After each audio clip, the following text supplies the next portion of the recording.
in the war in Ukraine. And people are beginning to realize that, and beginning to realize that this potentially wealthy country, people are starving and do not have enough money to turn their heating on. So it's maybe if you're a good friend of Putin and an oligarch, you have made billions and billions of dollars, but for 99% of the Russian population, it's been pretty grim and desperate.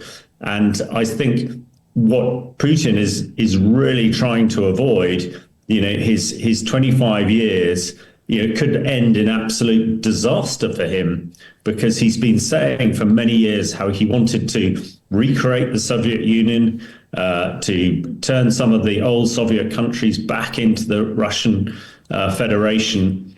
But it's unlikely that he's now going to succeed, and he could fail very badly, being responsible for all these deaths and being responsible for destroying the Russian economy.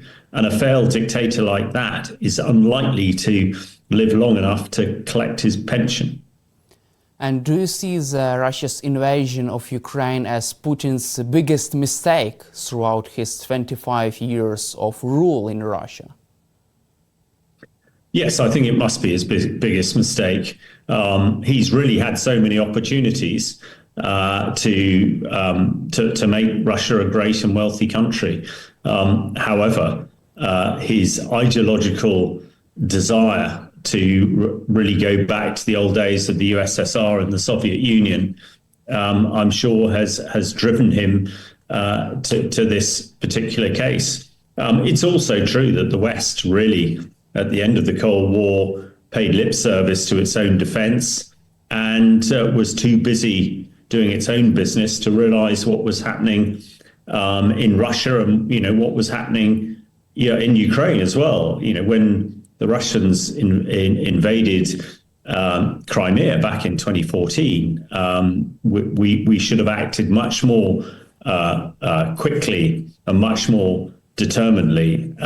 In a way, that sort of, Putin took that as a green light to crack on, as it were, and keep going. But yeah, I don't think history will treat Putin well when they reflect on the illegal invasion of Ukraine, the many, many deaths, and the terrible destruction that's happened in Ukraine itself. And undoubtedly, hopefully this war will be over soon.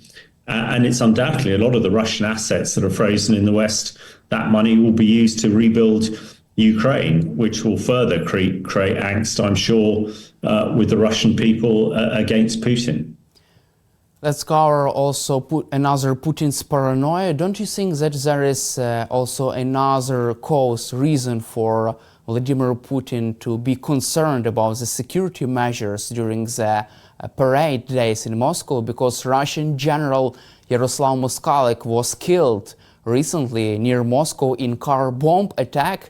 As we know, last year, in December last year, another Russian General Igor Kirillov also was killed. What is your take on such developments, assassination campaign inside Russia? Well, certainly it's. I know that nobody has taken responsibility, but those of us in the West looking at it, assuming that it's something to do with the Ukrainian Secret Service, who have been able to take out some of Putin's key players and allies right on the doorstep of the Kremlin, which is a tremendous security failure. And, it is almost incongruous. We know that the Russian Secret Service have been working very hard in the West. And in fact, 7 Bulgarians working for the Russian Secret Service are in court in the UK at the moment and are going to be jailed for espionage. So we know the Russians are trying to do this, but not being successful. And I absolutely get the vibe that, with this great event of 80-year anniversary of Victory in Europe Day coming up on Friday, and Putin having lost yet another one of his very senior generals in an assassination, it is not surprised that we very rarely see Putin in public, and so much of the Russian security apparatus is being used just to protect one man. but it does, I think, also shows what a comprehensive warfare Ukraine is fighting against Russia. Is not just defending cities in Ukraine and attacking Russian units trying to invade Ukraine, but it's also fighting what we call the deep battle, way behind enemy lines, attacking Russian factories and taking out key players. This is very comprehensive. And I know also in the Russian papers recently, the retired Russian generals have been talking about the Russian army fighting, as though they were fighting the First or Second World War, where these Russian generals say, you look at Ukraine, they're innovative, they're using technology, they're using complex operations and new methods of warfare. So a much smaller army is putting the mighty Russian army to the sword. So I think you put all these things together and you get to feel, quite how thin the ice is getting in Moscow, and quite why Putin seems to be getting more and more paranoid by the day, and why, as we've discussed, his great victory parade on Friday actually, must be a real millstone around his neck. If anything goes wrong there, that will spell, very bad news and almost disaster for Putin, I would expect.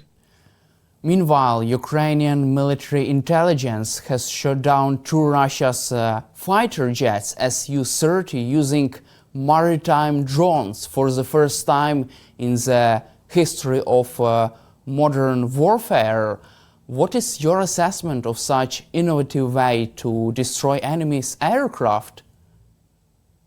Well, this is exactly what I'm saying. This is why I think the Russian high command are so vexed by how innovative Ukrainian scientists and Ukrainian military people are being.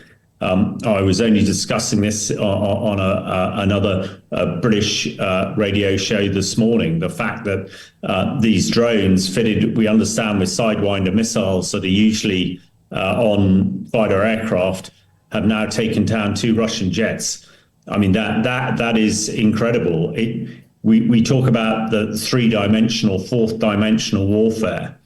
I've never been a fighter pilot, so I don't necessarily understand it. But I would have thought fighter pilots are worried about other enemy fighter jets knocking them out of the sky or air defense missiles.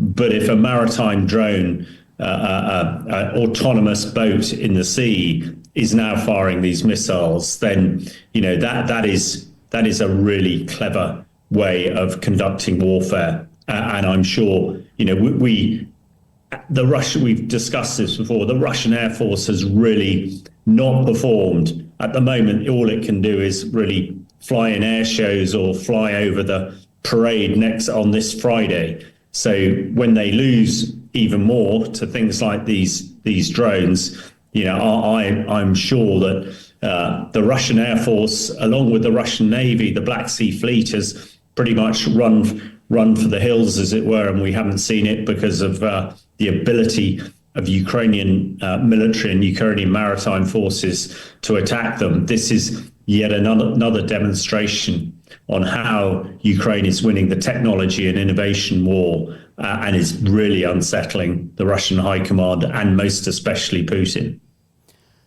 Let's cover also the US-Ukraine minerals deal and its effects on the state of the war. According to the Washington Post, the Russian elites are really concerned about this deal because they fear that this alignment between US and Ukraine could close a window of opportunity for Russia to reach a ceasefire deal on pro-Russian terms. What is your assessment of this development? Well, I agree. I think it's very successful, very significant. We've in the 100 days that President Trump has been in power, really the dynamics in the world have changed, and the dynamics as far as Ukraine has changed. I think the Russians believed that after President Zelensky was admonished by President Trump a few months ago in the White House, that Putin was just going to walk into Ukraine. Well, that situation has so fundamentally turned on its head. And a lot of it is to do with the